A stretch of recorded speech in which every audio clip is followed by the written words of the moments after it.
Okay, moving on from the midterm, we're going to start talking about inference. We spent the first half of the term preparing ourselves for this idea, and this is the whole point of studying statistics. And we'll be studying inference in some form or another for the rest of this term and the next one as well. Inference is a more in-depth discussion about parameters. Parameters are characteristics of distributions that we can calculate. For example, the mean or expected value and variance are two that we've studied already. Generally, these parameters will be unknown to us, so we have to collect data in order to estimate them. These estimates are called sample statistics, and we've studied some already. The estimate of the distribution mean is the sample average, or x bar, and the estimate of the distribution variance is the sample variance, or s squared.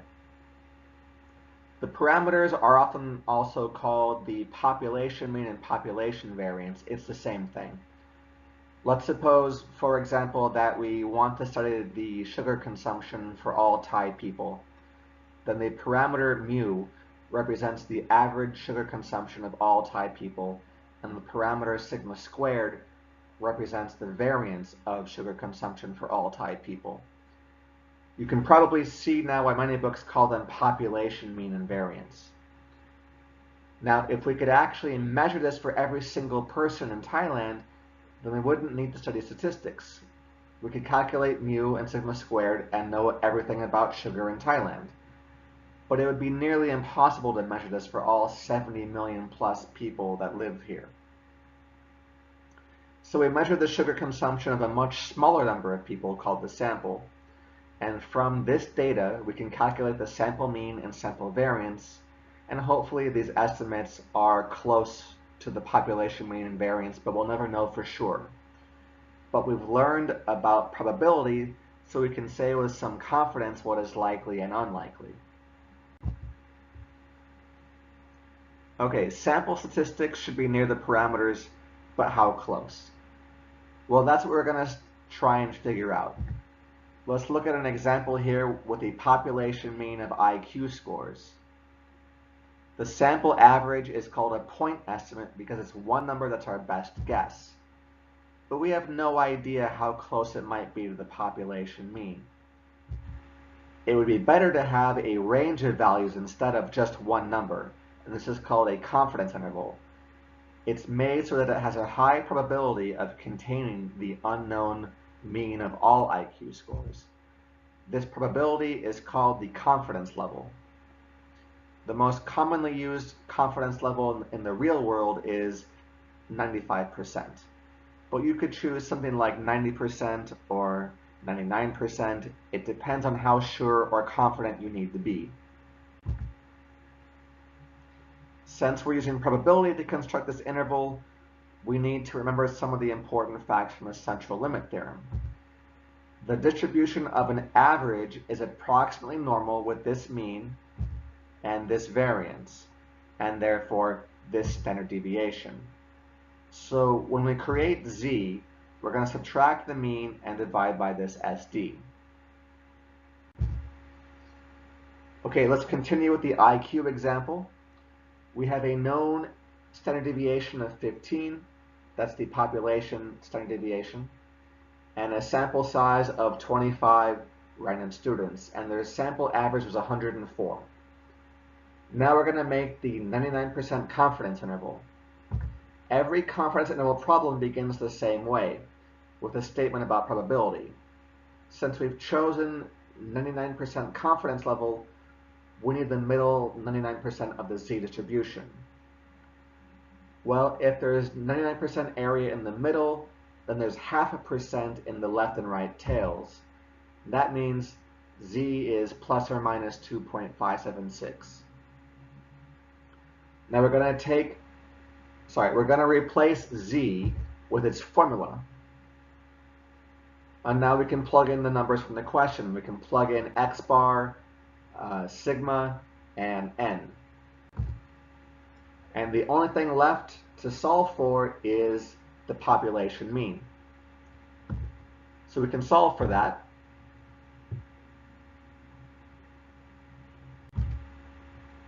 And we end up here. The population mean mu is somewhere between 96.3 and 111.7, or written in interval notation like this. And there is a 99% chance that this parameter is between these two numbers, since that is our confidence level. If you look at the algebra that we did, the interval can be written like this. So the sample average, 104, is the center of the interval, and we extend the interval out to the left and right from there. This formula can be useful, but it's really just a consequence of the algebra that we use to solve the original probability statement that we began with.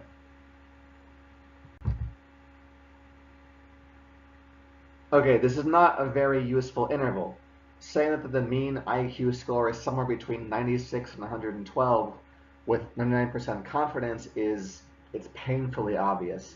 The interval is so wide that we still don't have a very clear idea what the mean IQ score is. We would like to have a narrow interval, as narrow as possible. And if you increase the sample size, then you will shrink the width of the interval. So let's figure out what sample size would be required so that the sample mean is within 2 of the population mean with 99% confidence. Once again, we begin with a probability statement. Since we have 99% confidence level, we need the middle 99% of the z distribution. So z is between plus and minus 2.576. This is the exact same way that we began the last question. Next, we replace z with the formula, and we get here. And this is the point where we started plugging numbers in that were given in the question, but the only thing that we know right now is the SD. So let's plug it in and then multiply through the whole inequality by the denominator. And that leaves us with this. It may seem like a dead end, but it's not. The question says that the sample mean, or x bar, should be within 2 of the population mean, or mu. Well, written as an absolute value statement, it looks like this.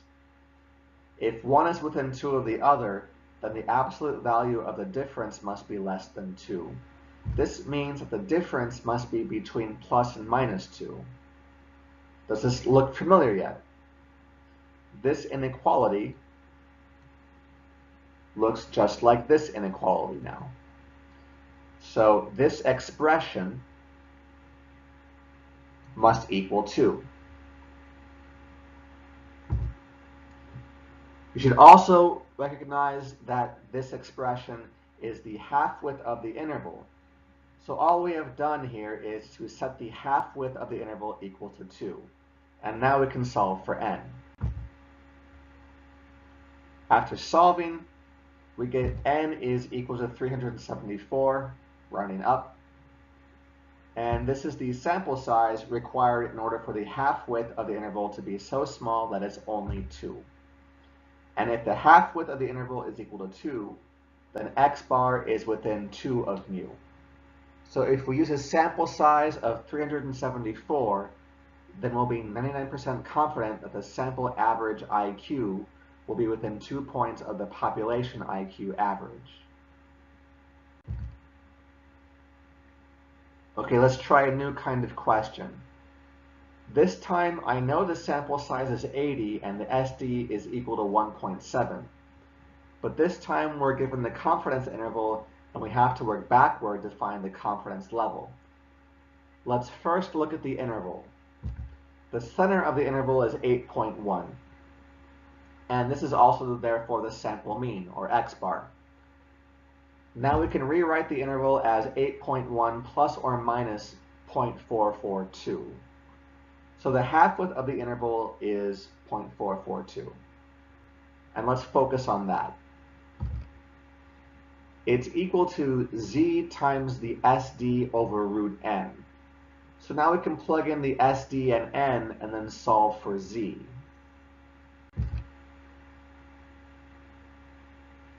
And Z is going to tell us about the confidence level. Solving for Z, you should get 2.326. So the confidence level is the area in the middle of the Z distribution between plus and minus 2.326. We've seen this number before. You should remember that there is 1% area in each tail. That means in the middle there is 98% area, so we have 98% confidence level. Okay, in this last example, we're going to make an interval with 87.4% confidence level. This is a really unusual confidence level, but we start the same way with a probability statement.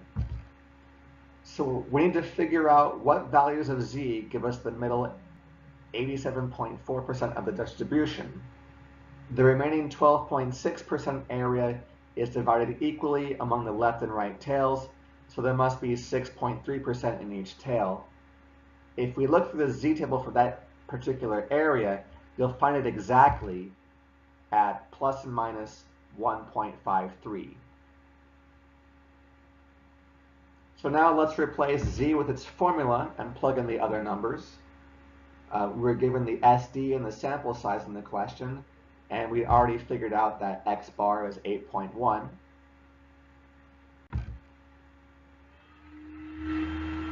After solving for mu, we see that it is between 7.8 and 8.4 with 87.4% confidence. Okay, it is now time for you to do 3 questions on your own. This is the only video this week, so lucky you, and I'll see you in class.